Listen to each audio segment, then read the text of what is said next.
Hare Nama, Hare Nama eva kevalam, Kalo nasteva, nasteva, nasteva gatiranyata.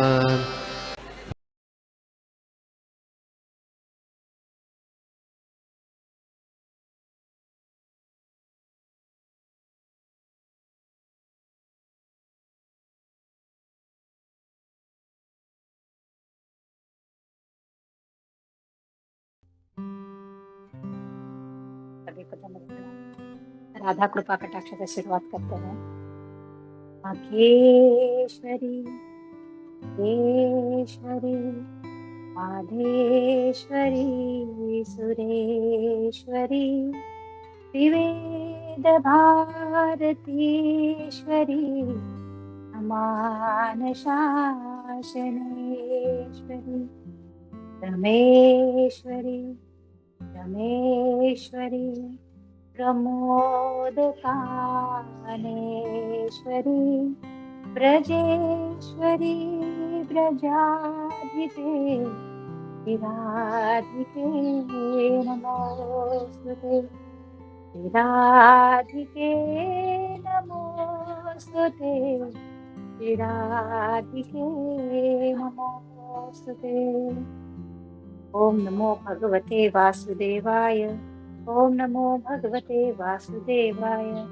ओम नमो भगवते वासुदेवाय। नारायणं नमस्कृत्यं नरं चैव नरोत्तमं देवीं सरस्वती व्यासं ततो जयो मुदीरयेत्। नष्टप्रायेषु अभद्रेषु नित्यं भागवत सेवया भगवती उत्तमश्लोके भक्तिर्भवति नैष्ठकी। नमः पंकजनाभाय नमः पंकजमालिने नमः पंकजनेत्राय नमस्ते पंकजाङ्घ्रे। हे कृष्ण करुणा सिन्धु दीनबन्धु जगत्पते गोपेश गोपिका कान्त राधा कान्त नमस्तुते। तप्त काञ्चन गौराङ्गी श्रीराधे वृन्दावनेश्वरी वृषभानुसुते देवी प्रणमामि हरिप्रिये। जय श्री कृष्ण चैतन्य प्रभु नित्यानंद श्री अद्वैत गदाधर श्रीवासादि गौर भक्त वृंद। हरे कृष्णा कृष्णा कृष्णा हरे हरे हरे राम राम राम हरे हरे। हरे कृष्णा। सभी भक्तों के चरणों में दंडवत प्रणाम। आज मुझे श्रीमद् भागवतम स्कंद 3 अध्याय 23 और श्लोक नंबर 4 और 5 की सेवा दी गई है। आप सबसे आशीर्वाद चाहती हूँ कि मैं ये सेवा ठीक से कर सकूं। पहले श्लोक पढ़ लेते हैं।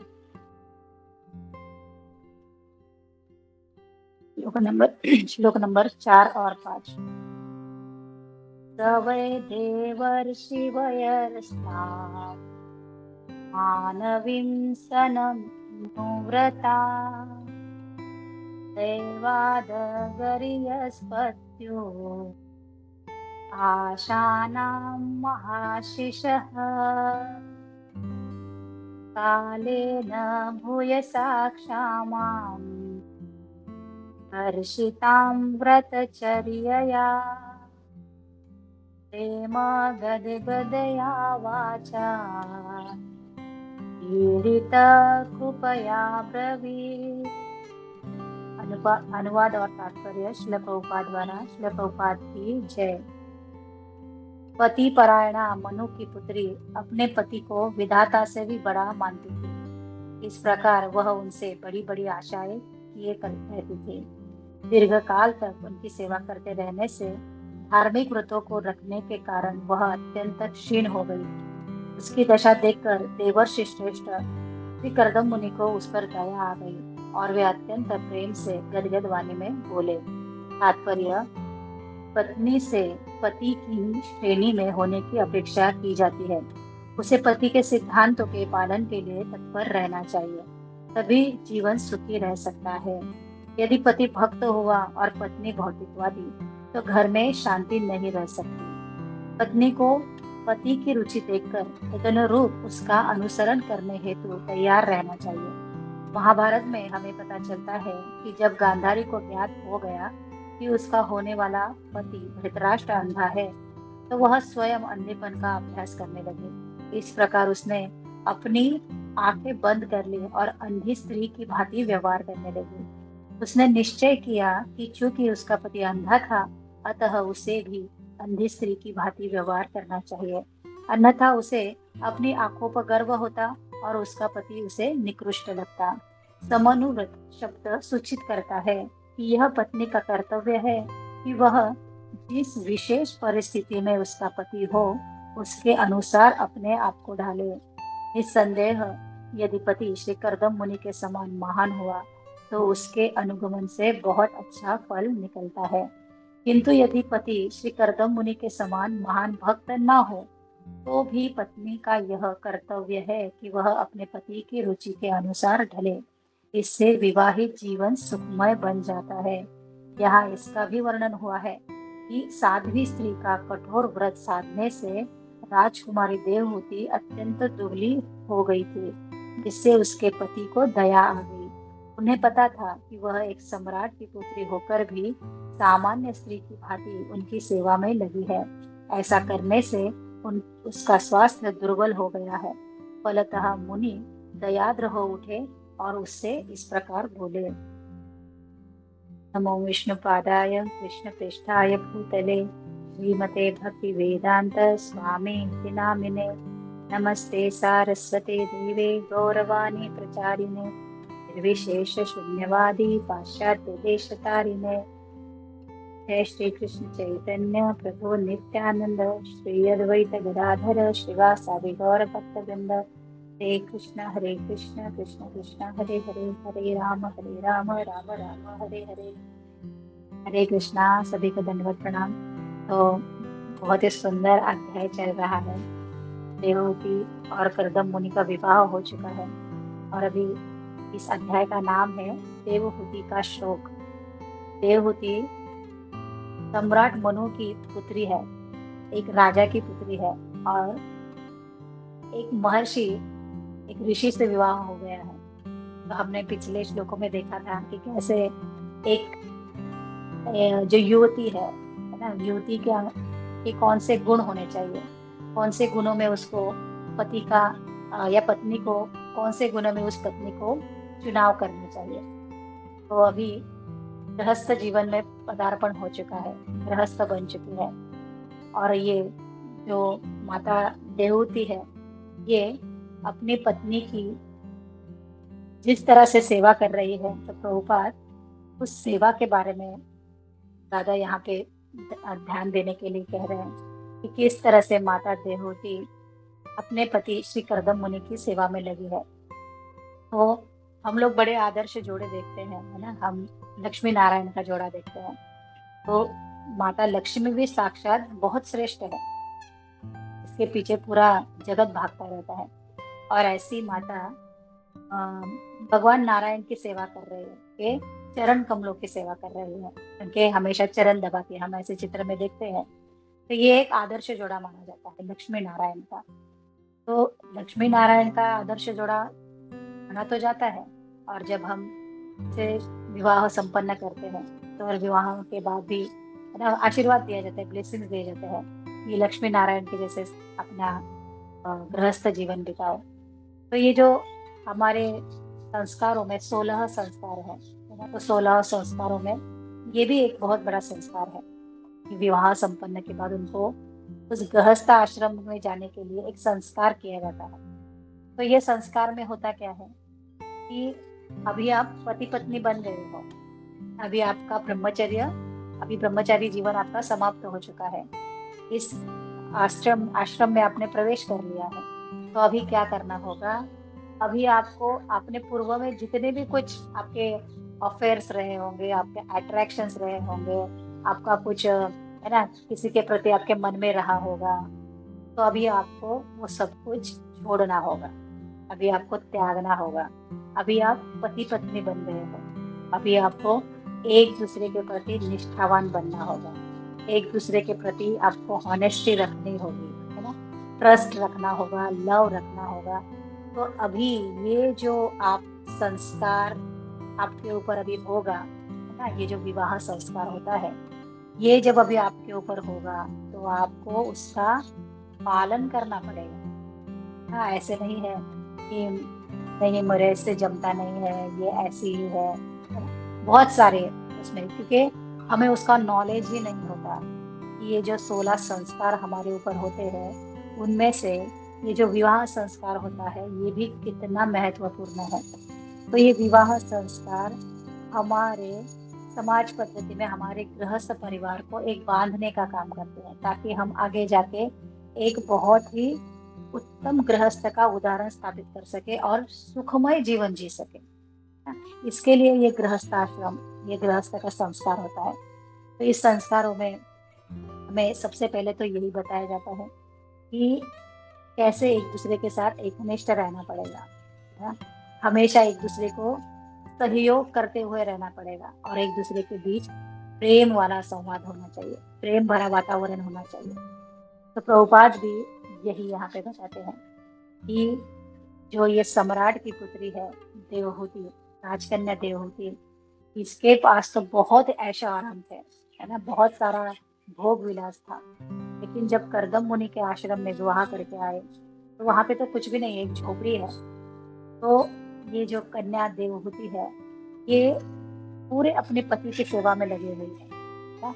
पति उनके तपश्चर्या करने में बैठ जाते हैं तो वो पति के लिए जंगल से लकड़ी लाएगी, चूल्हे पर चूल्हा जलाएगी, उनके लिए प्रसादम बनाएगी, है? अपना पूरा जो कुटिया है उनके आजू बाजू में जो आंगन है, बाग बगीचा है, उसको साफ सफाई करेगी, है ना। दिन भर क्या है, सिर्फ काम काम काम करते रहेगी। क्यों? क्योंकि अपने पति की प्रसन्नता के लिए। पति कौन है? पति एक बहुत ही श्रेष्ठ भगवान के शुद्ध भक्त है।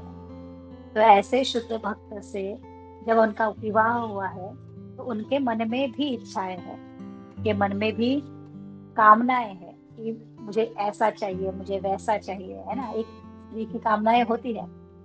तो लेकिन ये माता देवहूति क्या कर रही है? माता देवहूति अपना पूर्ण समर्पण दे रही है ना, एक गृहस्थ जीवन में अपना पूर्ण समर्पण दे रही है। तो ऐसा ही एक जोड़ा शिव पार्वती का भी देखा जाता है ना। पार्वती माता भी प्रजापति की पुत्री है ना। इतने बड़े बहुत ही धनाढ़ परिवार से है। और विवाह किससे होता है? विवाह होता है भस्म शरीर पे लगाए घूमते हैं, ऐसे शिव जी से उनका विवाह होता है, जिनको बैठने के लिए एक पलंग भी नहीं, कुछ चेयर भी नहीं है उनके पास ना। ऐसे शिव जी से वो विवाह करते हैं। तो ये क्या है?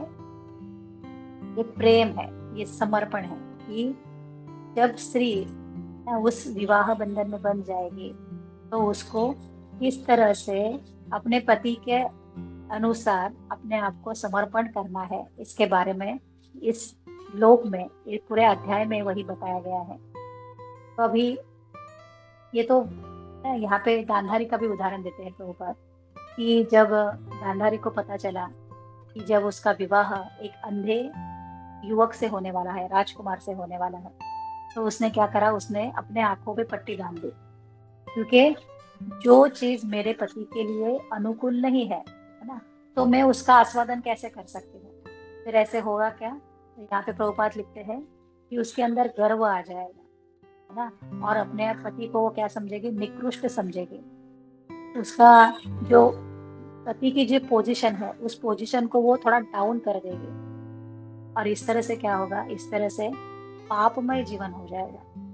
तो जब यहाँ पे प्रभुपाद मेंशन करते हैं कि यदि पति श्री करदम मुनि के जैसे महान भक्त हो, एक वैष्णव हो, तो फिर तो उस पत्नी के तो भाग ही खुल गए, है ना।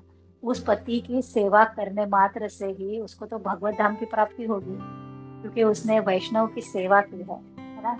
एक वैष्णव की सेवा करने का इतना बड़ा उसको पुण्य मिलेगा। लेकिन अभी समझ लीजिए कि वो पत्नी का पति यदि भक्त नहीं है ना, वो भौतिकतावादी है, तो फिर क्या होगा? तो फिर भी प्रभुपाद यहाँ बताते हैं कि उस स्त्री को अपना पत्नी धर्म निभाना है, उसको वैसे पति की सेवा करनी है ना। पति परमेश्वर है ना, हमारे शास्त्र में बताया गया है तो उसको भले पति भौतिकतावादी हो या ना हो, लेकिन उसकी सेवा करनी ही पड़ेगी। और ऐसे करने मात्र से क्या होगा, उसने अपना पत्नी धर्म बहुत अच्छे से निभाया है ना। क्योंकि उसका पति भले कैसा ही हो, लेकिन उसने अपने कर्तव्य में कोई चूक नहीं की है। तो इतना करने मात्र से भी उसको स्वर्गलोक की प्राप्ति हो जाएगी, है ना। उसके जीवन में यश आएगा, उसके जीवन में लक्ष्मी का वरदान रहेगा। तो एक पतिव्रता होने से भी इतना फर्क पड़ जाता है। तो अभी प्रभुपाद बताते हैं कि पति भक्त है और पत्नी भौतिकतावादी है ना। पत्नी को ये सब कुछ अच्छा नहीं लगता, पूजा पाठ अच्छा नहीं लगता, पत्नी को ये सारे लेक्चर्स अच्छे नहीं लगते, पत्नी का ये सब, पति का पूरा सारा मंदिर मंदिर जाना, भगवान भगवान करना अच्छा नहीं लगता। पत्नी पूरी मटेरियलिस्टिक है ना, पूरी भौतिकतावादी है। तो ऐसे में क्या करना चाहिए? तो प्रभुपाद कहते हैं ऐसे में उस पति को संन्यास ले लेना चाहिए। तो यदि पत्नी ऐसी है, वो उसके भक्ति में सहयोग नहीं करेगी, वो प्रयास करेगा, उसको प्रयास तो करना चाहिए, लेकिन प्रयास करने के बावजूद भी यदि पत्नी मटेरियलिस्टिक ही बनी रहना चाहती है, तो पति को संन्यास ले लेना चाहिए। तो जैसे प्रभुपाद जी भी है ना, प्रभुपाद जी की जो पत्नी थे श्रीमती राधा देवी, तो उन्होंने भी प्रयास तो बहुत किया कि उनको भक्ति में ला सके, लेकिन उनका रुझान नहीं था भक्ति की ओर। फिर प्रभुपाद को क्या करना पड़ा? प्रभुपाद को भगवान के लिए, है ना, भक्ति के लिए प्रभुपाद को घर छोड़ना पड़ा, और प्रभुपाद ने घर छोड़ दिया था। तो ये हमारे शास्त्र बताते हैं कि एक गृहस्थ जीवन में जब आप प्रवेश करो तो किस तरह से आपका बिहेवियर होना चाहिए, आपको एक दूसरे के साथ किस तरह से डील करना चाहिए। जब भगवान श्री कृष्ण कुरुक्षेत्र गए थे अपने सारे पत्नियों को लेकर, तो उस समय वहां पे वृंदावन से वृंदावन से द्वारका से उनको मिलने के लिए सारे गोपीजन भी आए थे। हमने वो कथा सुनी है। तो उस समय ये जो पत्नी है, भगवान श्री कृष्ण की पत्नियां हैं, वो द्रौपदी से पूछती है कि आपके 5 पति हैं और इन 5 पतियों को आपने कैसे वश में करके रखा है। तो द्रौपदी यहाँ पे वो करेक्ट करती है, वो कहती है कि मैंने वश में नहीं किया है ना, पति को वश में नहीं रखा जाता। पर द्रौपदी बहुत अच्छी बात बोलती है वहां पे कि पति को वश में नहीं रखा जाता, तो उनको प्रेम से जीता जाता है, उनकी सेवा करके। तो द्रौपदी महारानी बताती है कि वो किस तरह से अपने पतियों के साथ एकनिष्ठ है, पतियों के साथ एकनिष्ठ है, और सभी का स्वभाव उसको पता है कि हर एक की रुचि किसमें है, और उस रुचि के अनुसार वो उनके साथ डील करती है। और क्या है, वो अपने पति के प्रति पूर्ण समर्पित है, कभी आर्गुमेंट नहीं है ना, कभी आर्गुमेंट नहीं है। जो पति ने कहा है उसको मानना है, भले उस समय वो चीज अच्छी ना लगे, लेकिन शांत रहना है, आर्ग्यूमेंट नहीं करना है। तो महारानी द्रौपदी भी किस तरह से बता रही है कि किस तरह से स्त्रियों का व्यवहार होना चाहिए कि एक गृहस्थ जीवन बड़ा सुखपूर्ण हो जाए। प्रभुपाद कहते हैं ना कि जहाँ पे पति पत्नी दोनों भी भक्त हो, तो वह घर ही वैकुंठ है। उस घर को ही वैकुंठ समझना चाहिए, क्योंकि वहाँ नित्य भगवान की सेवा हो रही है, वहाँ नित्य भगवान का कीर्तन हो रहा है, वहाँ नित्य भगवान की ही बातें हो रही है। उस घर में भगवद गीता भागवतम का पठन हो रहा है। तो वैकुंठ में भी क्या होगा? वैकुंठ में भी यही होगा ना, प्रसादम होगा, भक्त आएंगे, डिवोटी आएंगे।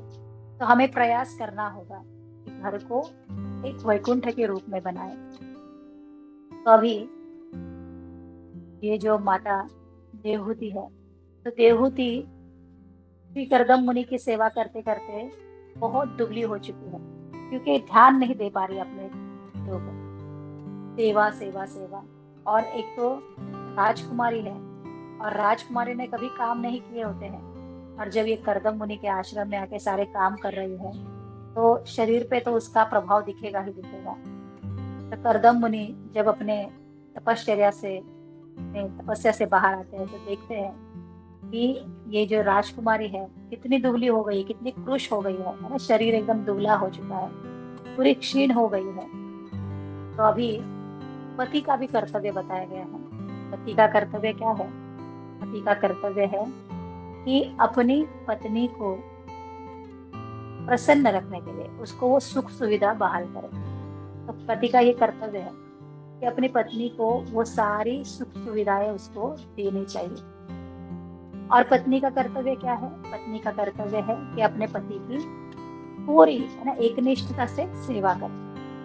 तो जब हम गृहस्थ जीवन में पदार्पण करते हैं तो पदार्पण करने से पहले क्या होता है, हम सबका अपना खुद का एक स्पेस होता है। एज अ बैचलर उस लड़के का भी कोई स्पेस होता है, लड़की का भी लाइफ का स्पेस होता है ना, हमारे पर्सनल हॉबीज सब कुछ पर्सनल होता है।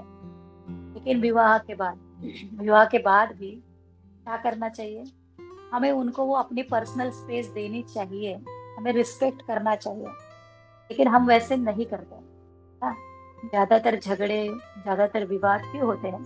क्योंकि हम उसको एज अ ग्रांटेड मान लेते हैं कि इसको अभी ऐसा ही करना चाहिए, इसको अभी वैसा ही करना चाहिए। नहीं, उसने इतने साल विवाह के पहले की जो लाइफ है, उसने इतनी साल एक उसका लाइफ जिया है ना, उसके अंदर वो स्वभाव है, तो उसको हमें बदलने के लिए थोड़ा समय देना चाहिए।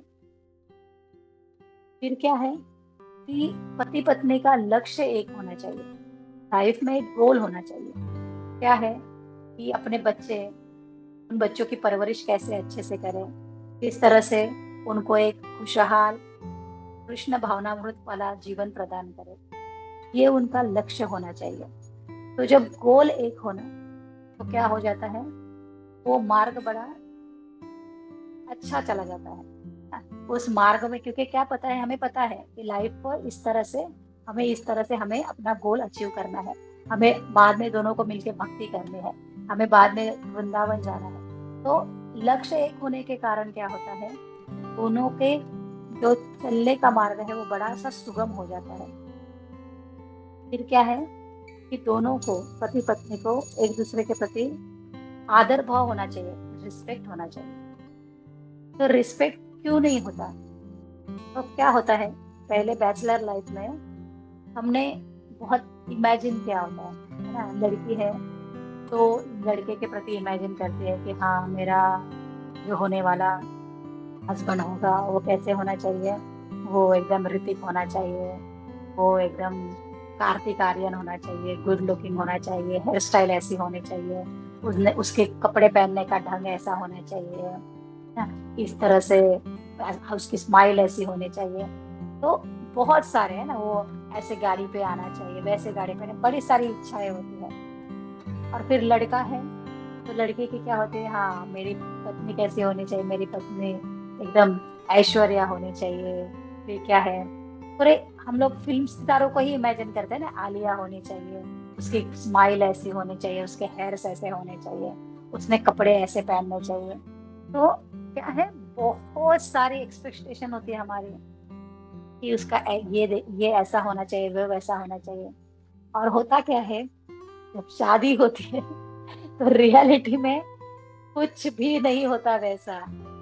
रियलिटी कुछ अलग ही होती है। फिर क्या होता है, हम एक दूसरे का रिस्पेक्ट नहीं करते, हमें एक दूसरे के प्रति आदर नहीं रहता। क्योंकि पहले से ही क्या होता है, पहले से ही मन में कोई छवि थी और उस छवि के अनुसार अभी सामने वाला नहीं है। क्या होता है, निराशा होती है। और निराशा के कारण हम क्या करते हैं, हम अपने जो नाराजगी है ना, वो नाराजगी निकालते रहते हैं, झगड़े होते हैं। हम कहते हैं कि हाँ, मुझे भी एक्सपेक्ट नहीं था कि तुम ऐसे निकलोगे, तुम ऐसे करोगे, मुझे पहले से ही पता होता ना तो तुमसे शादी ही नहीं करते, है ना। पहले से ही पता होता तो पहले से क्या पता होता, आपके मन में वो इमेज है किसी चीज की, तो इसके वजह से आपने सामने वाले को वैसे कंसिडर करके रखा है। तो एक दूसरे के प्रति क्या होना चाहिए, एक दूसरे के प्रति हमें बहुत रिस्पेक्ट होना चाहिए, आदर होना चाहिए। फिर प्रभुपाद क्या बोलते हैं? प्रभुपाद कहते हैं कि हमें ह्यूमिलिटी, बहुत ही एक दूसरे को, बातों को क्या करना चाहिए, मान सम्मान देना चाहिए। कि उनका जो बिहेवियर है, उनका जो आचरण है, उसको हमें मान सम्मान देना होगा उनको। वो जैसे है उसको एक्सेप्ट करना होगा। तो प्रभुपाद एक कथा भी बताते हैं कि आपने सबने सुनी होगी।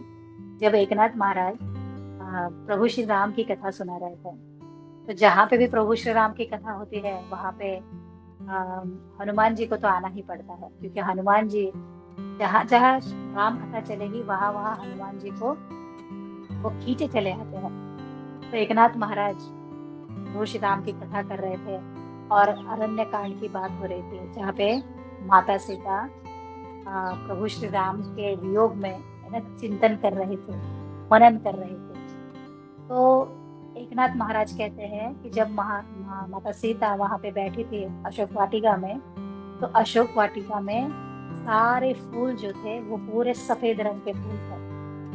और ऐसे फूलों के अशोक वाटिका में माता सीता एक वृक्ष के नीचे बैठ के प्रभु श्री राम का चिंतन कर रहे थे। तो सब कथा वगैरह हो जाती है। कथा समाप्त होने के बाद हनुमान जी आते हैं एकनाथ महाराज के पास और कहते हैं कि महाराज आपने तो कथा तो बहुत अच्छी सुनाई, लेकिन एक थोड़ा करेक्शन करना चाहता हूँ। क्या है ना, जब आपने कहा कि माता सीता वाटिका में बैठी है, तो वो वाटिका में फूल जो थे ना वो सफेद नहीं थे, वो फूल ना लाल रंगे थे। तो एकनाथ महाराज कहते कि नहीं, फूल तो सफेद ही थे। तो हनुमान जी कहते अरे मैं हूँ, मैं था ना वहां पे, मैं खुद था, मैंने देखे हैं फूल लाल रंग के थे। तो एकनाथ महाराज तो कहते कि नहीं, फूल तो सफेद ही थे। तो वही प्रभु श्री राम कहते हैं कोई नहीं, हम इसको है ना माता सीता से ही जाके पूछेंगे कि उस समय कौन से फूल थे। तो हनुमान जी तो क्या उड़ के चले जाते हैं और माता सीता से पूछते हैं कि माता, जब आप अशोक वाटिका में थी तो अशोक वाटिका में लाल रंग के फूल थे ना, आप जिस वाटिका में थे वहां पे? माता सीता कहती है कि नहीं, वहां पे सफेद रंग के फूल थे। तो अभी हनुमान जी को एकदम आश्चर्य होता है कि मुझे तो सारे फूल लाल दिखे थे। माता सीता कहती है कि आपके अंदर जो भाव था वो कैसा था, आपको लंकेश पे, रावण पे क्रोध आ रहा था, है ना। और क्रोध में क्या हो रहा था, क्रोध में आपकी आंखें लाल लाल हो रही थी। और उस क्रोध भरी आंखों से जब आप देख रहे थे तो आपको सब कुछ लाल नजर आ रहा था। ये जब वो फूल भी सफेद थे, लेकिन आपको कैसे नजर आ रहे थे, वो लाल नजर आ रहे थे। तो प्रभुपाद यहाँ पे बताते हैं कि किस तरह से हमारे मन में जब तब पूर्व का कोई भाव होता है, तो हमें उस पूर्व के भाव को लेके चलते हैं, और सामने वाले हमारे जो पार्टनर है, उस पार्टनर में हम लोग उस तरह के का बिहेवियर हम चाहते हैं। तो वैसा न करते हुए हमें क्या करना पड़ेगा, हमें उसके, वो जैसा है उसको एक्सेप्ट करना होगा, उसकी क्वालिटीज को एक्सेप्ट करना होगा। और सिर्फ एक्सेप्ट ही नहीं करना होगा, है ना, उसको प्रशंसा भी करनी होगी। क्योंकि देखो, जब कोई हमारी भी प्रशंसा करता है हमें अच्छा लगता है ना, कोई हमारी तारीफ करता है अच्छा लगता है। तो जब पति पत्नी की तारीफ करे या पति पत्नी की तारीफ करे, तो उन दोनों को भी बहुत अच्छा लगता है। तो ये ऐसा करना चाहिए, है ना, दिन में एक बार ऐसा होना चाहिए। तो इससे क्या होता है, इससे थोड़ा बॉन्डिंग बहुत अच्छे से हो जाती है, इससे थोड़ा प्यार बहुत अच्छे से बढ़ जाता है। प्रभुपाद आगे कहते हैं कि हमें एक दूसरे को बहुत अच्छे से सेवा करनी चाहिए। पति को भी पत्नी की करनी चाहिए और पत्नी को भी पति की करनी चाहिए। लेकिन शास्त्र में क्या कहा गया है, शास्त्र में कहा गया है पत्नी को पति से कोई सेवा नहीं लेनी चाहिए। पति यदि पत्नी की सेवा करे तो वो गलत है। तो पत्नी को चाहिए कि वो हमेशा सेवा करे, लेकिन उसका पति उसकी सेवा नहीं करेगा। तो यहाँ पे सवाल आ सकता है कि ऐसे कैसे, आजकल तो दोनों भी इक्वली कमाते हैं, दोनों भी इक्वली थक के आते हैं, तो पति ने भी हमें सपोर्ट किया तो क्या होता है ना, पत्नी पति को भी सपोर्ट करना चाहिए। तो पति अपने मन से करे अलग बात है ना, कि उसको अपने पति पत्नी पे प्रेम है इसलिए करे, लेकिन उसके लिए वो ऑर्डर हो कि तुम्हें ऐसा करना ही पड़ेगा, मैं भी कमाई करके आती हूँ, हमारे लिए तुमको भी ये करना ही होगा, तो ये बहुत गलत है। तो इससे तो हमें अपने पत्नी धर्म का जो हम पालन कर रहे हैं, इसका तो पाप लगेगा कि हम क्या कर रहे हैं, पति से सेवा करवा रहे हैं। तो शास्त्रों में इसके बारे में भी बड़ा सचेत होने को कहा है। फिर प्रभुपाद कहते हैं कि इस गृहस्थ जीवन में दोनों में भी सहन करने की क्षमता होनी चाहिए। ज्यादातर पत्नी को सहनशीलता होनी चाहिए। ऐसी सहनशीलता होनी चाहिए कि बार बार पे छोटी छोटी बातों पे, छोटी छोटी बातों पे रूठना, पत्नी पति का अपमान करना, इन चीजों को है ना टालना होगा, चीजों को दूर करना होगा अपने जीवन से। तो उसको सहन करना होगा, क्योंकि पत्नी के सहन करने मात्र से ही वो गृहस्थ जीवन कैसा होगा, शांतिपूर्ण बनेगा। यदि पत्नी सहन नहीं करेगी तो होगा क्या, उस घर में बार बार है ना, बार बार झगड़े होते रहेंगे, क्योंकि वो अनसेटिस्फाई है, वो सेटिस्फाई ही नहीं हो पा रही है पत्नी पति के हर काम से। तो इससे क्या होगा, घर में चिड़चिड़ होती रहेगी, क्लेश होते रहेंगे। तो अभी पत्नी को क्या करना पड़ेगा, पत्नी को ना सहन करना पड़ेगा। प्रभुपाद एक ना राजस्थान के घोड़ों की कथा, ये ऊंटों की कथा बताते हैं कि राजस्थान में एक बाबा थे, वो सन्यासी बाबा वहां पे गए।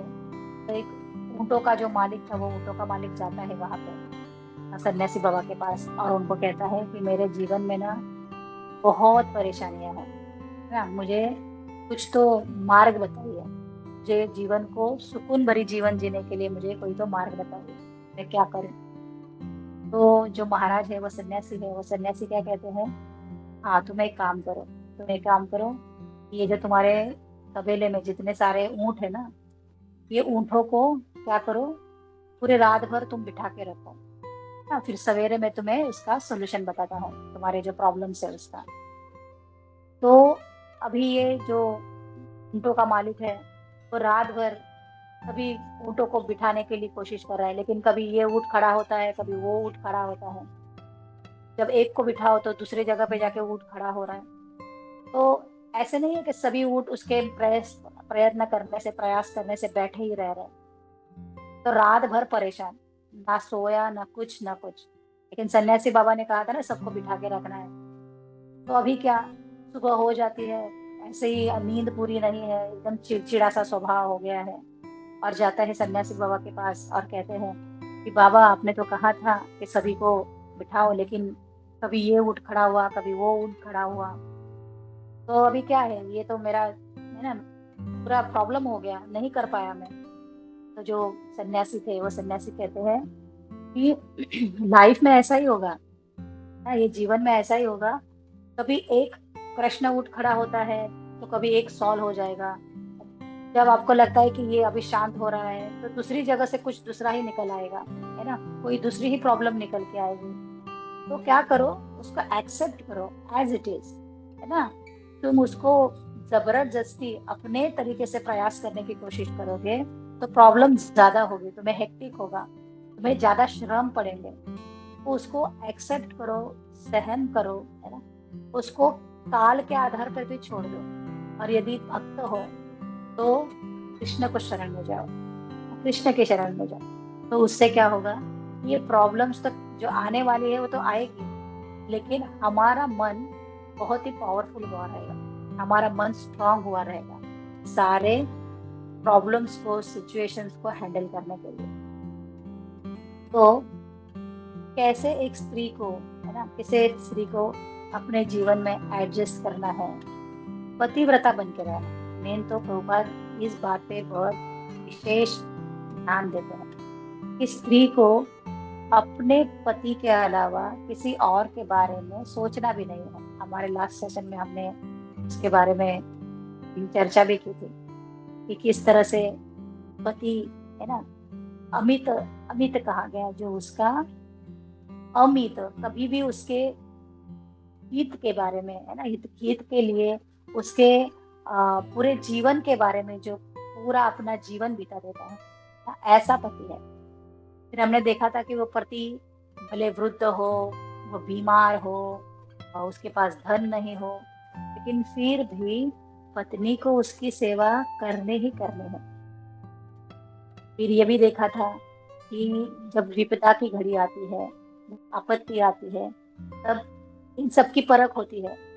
पत्नी कैसे बिहेव करेगी, परिवार जो रिश्तेदार है वो कैसे हमारे साथ रहेंगे, मित्र का बिहेवियर कैसे रहेगा और हमारा धर्म का आचरण कैसा है। तो एक स्त्री को हर हाल में ना, यदि उसको इसी जीवन में भगवत धाम चाहिए, उसको पतिव्रता होना बहुत जरूरी है। तो प्रभुपाद कहते हैं कि ये पतिव्रता साध्वी स्त्री में बड़ी शक्ति होती है।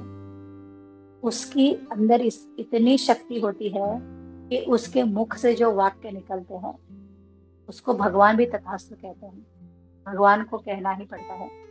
हमने वो एक कहानी सुनी थी कि एक साध्वी थी और उस साध्वी पति का जो पति था वो रोगी था, है ना, उसको कुछ फिजिकली रोग हो चुके थे।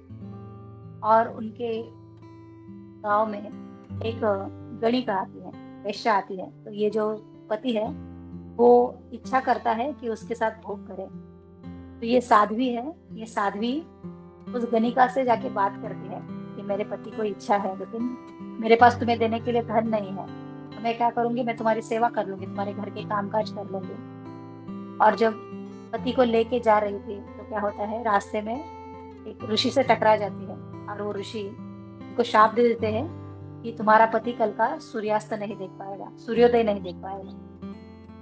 अभी जब ये ऐसी वाणी सुनती है ऋषि के मुख से कि सूर्योदय नहीं देख पाएगा, तो वे वहां पर ही करती है, वहीं पे पूरा भगवान को, है ना, तपश्चर्या करने बैठ जाती है। और वो जब बैठती है तपस्या के लिए तो क्या होता है, इतना समय बीत जाता है लेकिन सूर्योदय होता ही नहीं है।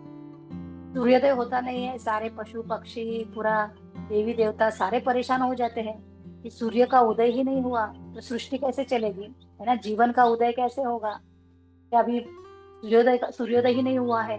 तो क्यों नहीं हुआ है, तो एक साध्वी ने अपने पति की आयु की रक्षा के लिए, जो उसको शाप मिला था, उसके लिए वो तपस्या कर रही है। तो जब ये बात पता चलती है तो देवता वहां पे आते हैं और उनको उस शाप से मुक्त कर देते हैं, अपने उसकी पति की लंबी आयु, दीर्घायु के लिए उसको वरदान दे देते हैं। देखिए किस तरह से एक साध्वी स्त्री में एक बल होता है, क्योंकि उसने जो अपने पति की सेवा करी है उस सेवा का उसको फल मिलता है। माता अनुसया जो अत्रि मुनि की पत्नी है, तो माता अनुसया के साथ भी, है ना, ऐसा एक हमने एक कथा सुनते हैं कि अत्रि मुनि जब तपस्या करते रहते थे और माता अनुसया उनके कुटिया में उनकी सेवा करते रहते थे। और होता क्या है, नदी बहुत दूर होती थी, तो नदी बहुत दूर है और वहां से पानी लाना, सब सेवा करना। तो एक बार माता अनुसया भी बीमार हो जाती है, लेकिन सेवा तो करनी है, पति के जो भी दिनचर्या के सारे काम है उसके लिए बाधा न आए। तो माता अनुसया क्या करती है, भगवान को आवाहन करती है और नदी को अनुसया माता के कुटिया के बाहर बहने को विवश हो जाती है। तो अलकनंदा जो नदी है वो वहां पे प्रकट हो जाती है और इस तरह से माता अनुसया अपने पति की सेवा करती है। तो इतना बल होता है पतिव्रता स्त्री में, ये शास्त्र इसका प्रमाण देते हैं कि उसकी साधना में उसने बस अपने पति की सेवा करी है, इतने मात्र से भी उसके अंदर वो बल, वो ताकत, वो तपस्या आ जाती है ना, कि उसके मनोरथ पूर्ण होते हैं। प्रभुपाद ये भी बताते हैं एक प्रतिव्रता साध्वी स्त्री को पैसे की कभी कमी नहीं होती, फिर उसका यश बहुत बढ़ता रहता है। ये उसके 2 वरदान उसको ऐसे ही मिल जाते हैं अपने पति की नित्य सेवा करने मात्र से। तो यहाँ पे देवहूति माता का भी यही बताया गया है। हम तुलसी महारानी के बारे में भी आपने एक कथा सुनी होगी, तुलसी महारानी के बारे में। तो तुलसी राम महारानी भी कैसे अपने पति से एक निष्ठ पतिव्रता स्त्री के जैसे उन्होंने तपस्या करी थी। आप वो कहानी सब जानते होंगे कि किस तरह से तुलसी महारानी और उनके जो पति है शंखचूड़, वो गोलोक धाम से नीचे आते हैं। उनको शाप मिलता है तो दोनों नीचे आ जाते हैं। और अभी यहाँ पे जो तुलसी देवी है, वो तुलसी देवी अपने पति की बड़ी निष्ठा से, है ना, एक पतिव्रता नारी, एक साध्वी स्त्री अपने पति की सेवा करती है। और ये जो शंखचूड़ उसका जो पति है, ये शंखचूड़ कैसा है, थोड़ा सा तामसी वृत्ति वाला है, तामसी है, तामसिक है। तो इनको क्या करना है, इनको सारे देवताओं का राज्य चाहिए, तो पूरा ऐश्वर्य, है ना, देवताओं का ऐश्वर्य चाहिए। तो इसके लिए ये शंखचूड़ क्या करता है, शिवजी से युद्ध करता है। और जब शिवजी से युद्ध हो रहा है तो होता क्या है कि तुलसी महारानी के पतिव्रता व्रत के वजह से शंखचूड़ का वध नहीं हो पाता, शंखचूड़ को मृत्यु नहीं आ पाती। और यहाँ पे सारे देवता परेशान होते हैं कि ये शंखचूड़ युद्ध में हार ही नहीं रहा है, इसका पराजय नहीं हो रहा है। तो इसका कारण क्या है, इसका कारण है कि इसकी जो पत्नी है वो एक साध्वी है, एक पतिव्रता है। और पतिव्रता स्त्री के जो तपस्या है उसमें बड़ा पावर होता है, बल होता है। तो फिर अभी साक्षात विष्णु जी जाते हैं तुलसी महारानी के पास। कैसे जाते हैं, तो उसके पति का रूप लेके जाते हैं, अपना रूप बदल देते हैं। और अभी शंखचूड़ वो तो अपने पति ही आए समझ के उनकी सेवा करती है। और अभी विष्णु का संग हो गया की वजह से क्या होता है, यहाँ पे जो बल था उस बल का इफेक्ट कम हो जाता है, साध्वी स्त्री के बल का इफेक्ट क्षीण हो जाता है। और यहाँ पे भगवान शंकर के साथ जब उनका युद्ध होता है तो शंखचूड़ वहां पे उनका वध हो जाता है, मार दिया जाता है। और जैसे ही तुलसी महारानी को ये पता चलता है, तुलसी महारानी क्या करती है, साक्षात नारायण को, विष्णु को शाप दे देती है। क्या है, तुम कैसे हो, तुम एक पत्थर दिल इंसान हो, है ना, तुमने एक पत्थर दिल मनुष्य के जैसे कार्य किया है, तो तुम्हें शाप देती हूँ कि तुम पत्थर हो जाओगे। और फिर वो पत्थर के रूप में, जो आप सब लोग जानते हैं, उनको पूजा जाता है। तो अभी तुलसी महारानी भी अपने शरीर को त्याग देती है, अपने शरीर को वहां पे ही, क्योंकि उसके, है ना, वो प्रायश्चित्त, अपना प्रायश्चित्त करती है। और प्रायश्चित्त के रूप में वो एक पौधे के रूप में, है ना, पौधे के रूप में आ जाती है। तो इस तरह से इस साध्वी स्त्री में इतना बल होता है, इतना पावर होता है। यहाँ पे माता देवहूति और श्री करदम मुनि, इनके वैवाहिक जीवन से प्रभुपाद हमें भी यही सीख दे रहे हैं कि एक आदर्श जीवन यदि जीना है तो पति पत्नी दोनों को भी एक दूसरे के प्रति एकनिष्ठ होना पड़ेगा, तभी ये वैवाहिक जीवन बड़ा ही सुखपूर्वक और भक्तिमय हो जाएगा। तो मैं अपनी वाणी को यहीं पे विराम दूंगी। मेरे से जो भी गलतियां हुई होगी उसके लिए क्षमा चाहूंगी, और आपको जो भी अच्छा लगा होगा, सारे गुरुदेव की कृपा है। हरे कृष्णा, दंडवत प्रणाम सबको।